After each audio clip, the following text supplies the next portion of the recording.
So, we have deep dived into several different topics: wholesaling, short sales, foreclosures, probate. And in this episode, we're really going to do kind of a summary of talking through all of those. Um, so, before we kind of jump in, do you want to give us a little synopsis of Vindicator Solutions? Who you are, what you do? I help homeowners navigate tough situations. A lot of the people that I find are in foreclosure or going through the probate process or some of their financial hardship that need some guidance with their house. And one of the reasons that I like working with you is because I think we're very aligned in terms of making sure that people know what all their options are and helping them find the best option for them, and even making connections with different people. Because I know you work with, I mean, we both have a big teams of people that we work with and can connect to. Um, do you want to list off some of the professions that you're connected with that you help homeowners? No, absolutely. I tend to get everyone involved whenever we're in this situation with the homeowner. A lot of the time, they end up talking to my trusted partner in financial planning, estate planning, lenders, realtors, just depending on which way we're going to go. At least they're educated on all the options they have. Yeah, for sure. So, fact or fiction, if you're in a tough situation with your home, your only real option is to sell. That's fiction. I have helped so many people that thought that that was their only option and they were dreading it, but found that they had some other stuff to their disposal. Yeah.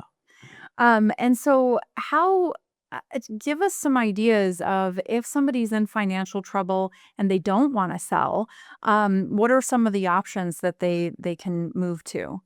Yeah. And in my business, what I usually do is base the options on what's the best thing for the homeowner. I take a look at their income, take a look at the size of the house, what their physical condition is, if they can go up and down the stairs, what their age is, and so if they want to stay and they have the means to, I try to come up with a way that financially we can get them some kind of help on that side of things, or some kind of loan products that make it easier for them to stay in the house. Yeah, because, switching out their loan to a different type of loan is one option. I think it's also possible to modify a loan sometimes.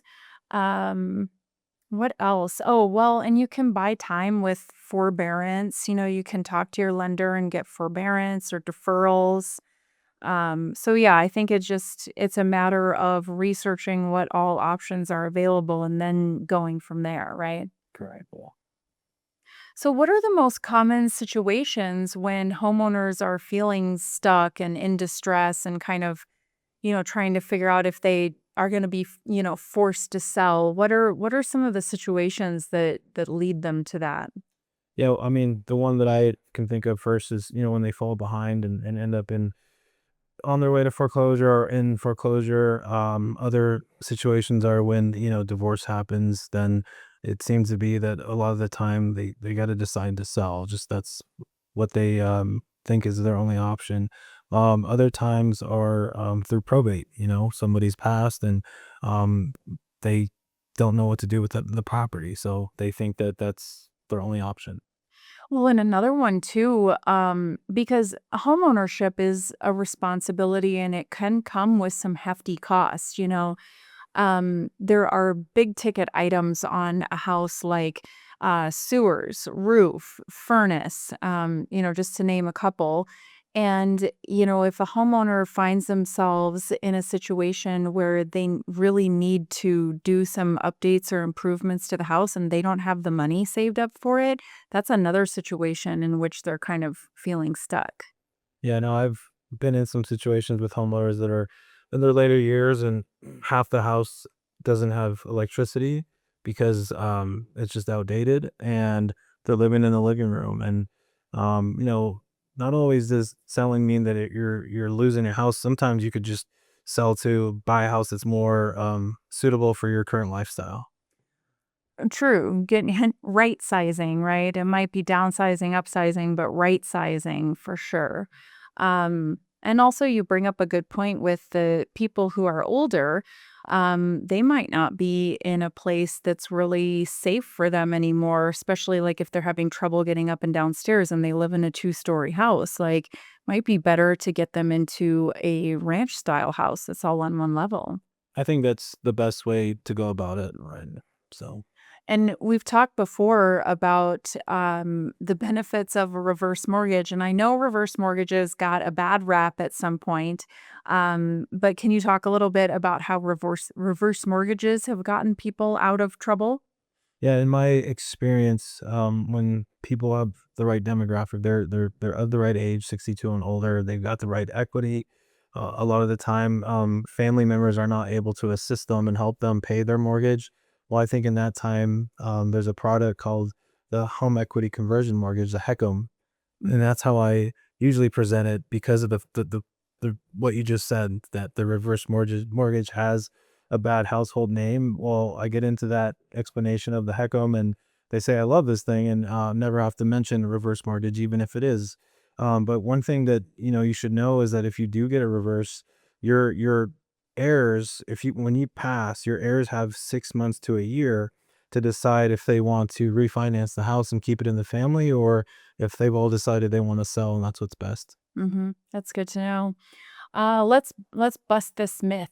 I've heard the fastest solution is usually the easiest solution. What do you think? I think that's a myth, and usually, if people aren't aware that are helping you of the other options, that's what the one they push and press for because it's the least path of resistance and it's the easiest one for them to understand. So, get with someone that's got experience doing everything and working with, like we said, all the other partners that have options for them.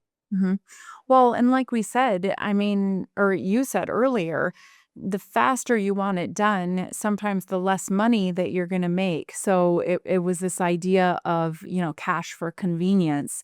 So the faster that you want it done, you might be giving up more of your equity. But again, it's not your only option is kind of the point that we're trying to get across today is that it's important to research all of your options so that you can pick the one that's best for you. Yeah, definitely work with someone that's willing to go through all the links to help you out, not just making you feel like you're pressured to do one thing. So Yes, huge red flag. If you're talking with anyone who it feels like they're pressuring you or pushing you to go one direction, big red flag because the right direction for you to go is the right direction for you. It's not what one person standing at your door wants you to do, right? yeah, my role is to let you be aware of what you have and then help guide you through that process. Mhm. It is important though, like if you are in financial distress, it's important to start looking to your options the sooner the better because I think it's probably accurate that the longer that you wait to look into your options and try to figure out what the best move is, the longer you wait, I think the fewer options you have, really. Right. The longer you wait doing nothing or not doing the right thing, the more you're limiting yourself. So don't let anybody rush you into anything, but also, when you're in financial distress, so reach out for help sooner than later, I think is our message. Yeah, have a good working relationship with your realtor and your financial advisor for sure. Yeah. So when homeowners find themselves in these, financially stressful times, right? Financial distress, what are the options that they have? Because we keep saying you have options, but like let's run through the list. Like, what are the options? So the first thing I would do is um, find out what you want to do with the property. If what you want to do is rent it out, if what you want to do is sell it, maybe on seller financing, maybe you don't want to sell it all for cash, and you want to hold the note so that you can have some tax benefits. You have all of those options. It doesn't just have to be a clean cut. While listing the property, you've got time, so maybe other options come up and you can pivot. But I've seen so many people take private loans against their property to buy other properties, and not have to just get rid of the one they got. So Yeah, so selling it on market is an option, selling it off market is an option.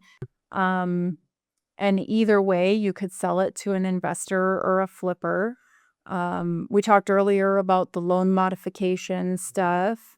Um, refinancing, that's another one. If you could modify your loan or refi, either one, depending on what's going on.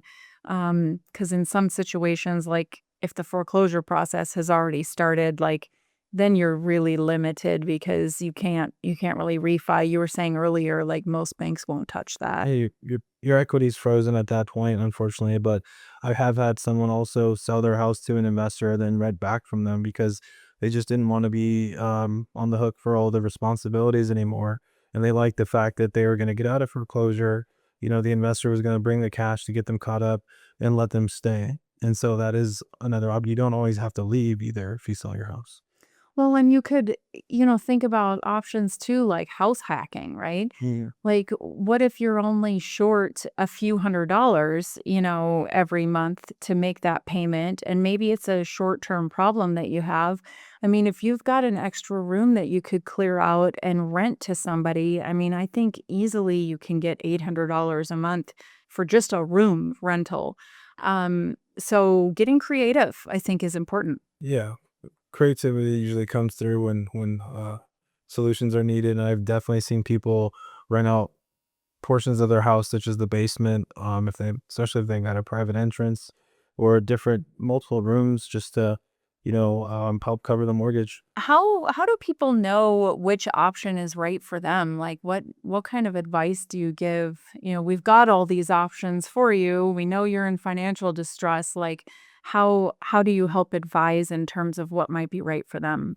I take a few metrics like age, income, what they want as far as their life to look like, if it's the right move for them, if they're able to afford this home or not, if they're going to be in and out of foreclosure for the next foreseeable future because they're just trying to hold on to something, when maybe selling is the best option to give you relief of being in foreclosure. And yeah, it just always comes down to what they have to their in their corner income. If they want to keep the property.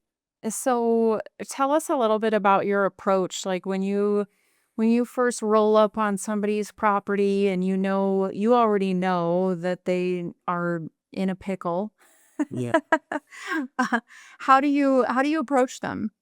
So usually let them know that I'm not there to buy their home unless they want me to buy their home. And we sit down and have a meeting, usually at the table, and talk about, what they want, what they are hoping for.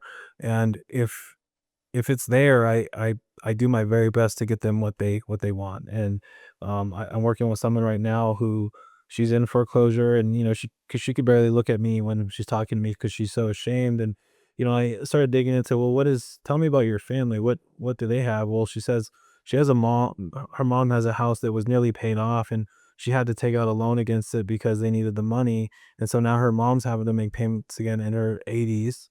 And so what I'm stringing together is a deal that includes what can we do with the mom's financial situation and house and equity to help the daughter so that they can both stay in their house and be at peace. So Yeah. yeah, I love your approach. yeah.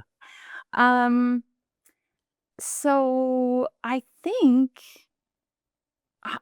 we've kind of covered it. Like there's a lot of different ways to sell a house or not sell a house. There's a lot of different options if you're in financial distress. We've talked about red flags, what to watch out for. We've given advice on, reach out early, reach out to a trusted advisor early on so you have more options. Um, Anything else? Are we missing anything? No, you've got so many people that are knowledgeable and willing to help. Definitely get educated on what those options are and just decide which is the best for you. So Mm. yeah. All right. Well, today we've been talking with Jeff Phillips with Vindicator Solutions. Thank you so much for being here, Jeff. Thank you. It's been great. Yeah. I love it. If you like this content and want to support the channel, don't forget to hit the like, subscribe, and alert bells before you go.